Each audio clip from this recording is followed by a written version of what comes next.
جی بالکل، جماعت اسلامی خواتین ونگ کی زیر اہتمام میری پہچان پاکستان کے نام سے ایک نجی شادی ہال میں ایک یوتھ فیسٹیول کا انعقاد کیا گیا، جس میں سابق ایم این اے عائشہ صاحبہ مہمان خصوصی تھی۔ اس موقع پر مختلف اسٹال لگائے گئے اور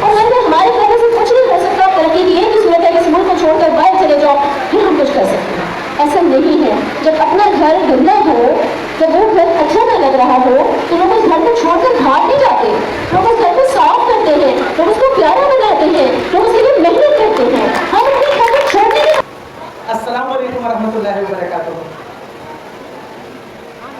میرے نوجوانوں،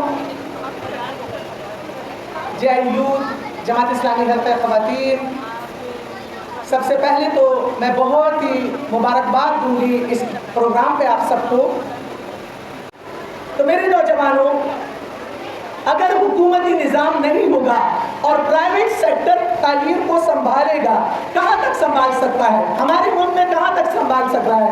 30%، 35%۔ لیکن پرائیویٹ اداروں، پرائیویٹ جو لوگ کار لوڈ کریں تو ٹیکس دیتے ہیں، پیٹرول ڈالیں تو ٹیکس دیتے ہیں، بجلی ٹیکس دیتے ہیں، امپورٹ ایکسپورٹ پہ ہم ٹیکس دیتے ہیں، ہر چیز پر ٹیکس دیتے ہیں۔ لیکن جب ہم ٹیکس دیتے ہیں تو کیا ریاست کی ذمہ داری بنتی ہے کہ وہ ہمیں تعلیم دے، ہمیں بنیادی ضروریات ہماری پوری کرے؟ بنتی ہے کہ نہیں بنتی؟ مجھے جواب دیں، بنتی ہے؟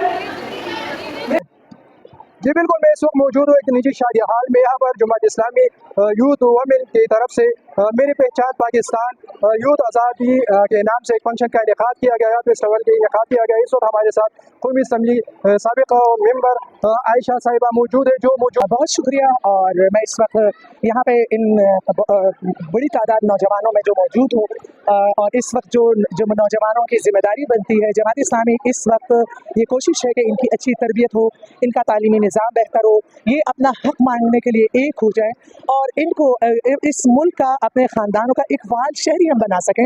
اور میں مبارکباد دیتی ہوں پوری جماعت اسلامی حلقہ خواتین پشاور کو کہ انہوں نے اتنے بڑے پروگرام کا انعقاد کیا، اور ہمارے نوجوان جو ہمارا سب سے قیمتی سرمایہ ہے، اور ایک مشن اور ایک ویژن کے ساتھ ان کو ایک کریں اور ظلم کے خلاف ان کو کھڑا کریں۔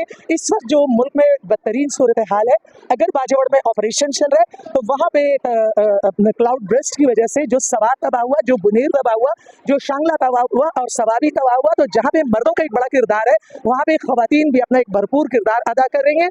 اور ہم ان نوجوانوں کو اکٹھا کر کے ان سے ملک، قوم، ملت کی خدمت اور ان کو ایک ویژن کے ساتھ ان کو تعلیم سے آراستہ کر کے ان کو دنیا میں ان کی ایک پہچان بنے اور ایک مقام تک ان کو پہنچائے۔ میڈم یہ بتائیں کہ اگر ہم دیکھیں تو وفاق میں بھی اور پختونخوا میں بھی یوتھ افیئر کے نام سے یہ لوگ ایک باقاعدہ وزارت بھی بنائی ہوئی ہے، لیکن وہ ایکٹیویٹیز یوتھ کے لیے نظر نہیں آ رہی ہے جو جماعت اسلامی یوتھ کر رہی ہے، یا بنو قابل کے نام پہ یا کسی اور ایکٹیویٹیز کے نام پہ۔ کیا کہیں گے؟ دیکھیں، اربوں کا فنڈ یہ زندہ باد مرد آباد نعروں کے لیے یوتھ کو اکٹھا کر رہے ہیں، ان کو تقسیم در تقسیم کر رہے ہیں۔ ہمارے ایجوکیشن کا جو نظام ہے، جو ایک نصاب کے تحت ایک قانونی تعلیمی نظام نہیں بنایا جا رہا، تو قوم کو تقسیم کر رہے ہیں۔ مفادات کے لیے یہ ٹولہ ایک ہے، تو جو ملکی ٹیکسز سے نوجوانوں سے مرد آباد زندہ باد کے نعرے، اشتہارات کے ذریعے حکومتیں چلانا، تو ہم یہ کہیں گے کہ نوجوان ایک ہوں، اور ہمارے پاس حکومتی مشینری نہ ہونے کے باوجود ہم 10 لاکھ لوگوں کو انشاءاللہ ان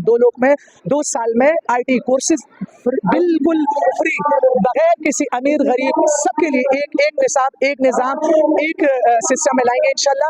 یہ ہم اربوں کے فنڈ سے نہیں کر رہے ہیں، ہم لوگوں کے تعاون سے کر رہے ہیں۔ میرا نام سویرا خان ہے اور میں جماعت اسلامی میں ٹیم ممبر ہوں، اور میرے پاس 2 اسٹالز کی ذمہ داری ہے، ایک یوتھ کا اسٹال ہے میرے پاس اور ایک فلسطین کارنر ہے، کیونکہ ہم کسی بھی موقع پر جو بھی ہمارا ایونٹ ہو، جو بھی کیمپین یا کوئی بھی موقع ہو جماعت اسلامی کا، ہم فلسطین بہن بھائیوں کو نہیں بھولتے ہیں۔ یہ ہماری یوتھ کی اسٹال لگی ہوئی ہے، ہماری یوتھ ممبرشپ فرینڈشپ فارم ہم بھر رہے ہیں یوتھ سے، تاکہ یوتھ ہمارے ساتھ جتنی زیادہ یوتھ جڑ سکے گی ہمارے ساتھ، اتنا ہی ہم پاکستان کے مستقبل کو روشن بنا سکیں گے۔ میرا نام کشمالہ وحید ہے، اور یہ بہت جماعت اسلامی کی طرف سے بہت اچھا اقدام انہوں نے پیش کیا۔ خواتین کے لیے ایک پروگرام، خواتین کو نکلنا چاہیے، یوتھ وہ بھی ایک یوتھ کا حصہ ہے، اور کیونکہ ہمارے پاکستان کو آج کل ایک ہنرمند خواتین کی بہت ضرورت ہے، اس سے ہمارے پاکستان آگے بہت ترقی کرے گا۔ کیا کیا بیچ رہی ہو؟ نام کیا ہے؟ جولی فاطمہ نام ہے۔ فاطمہ، کہاں سے آئی ہو؟ پشاور سے۔ پشاور سے۔ یہاں پروگرام کو کس نظر سے دیکھ رہی ہو؟ کیا محسوس کر رہی ہو؟ اچھا لگ رہا ہے؟ جی اچھا، تو جماعت اسلامی کے اس اقدام کو کس نظر سے دیکھتے ہو؟ کیا کہو گی اس میں؟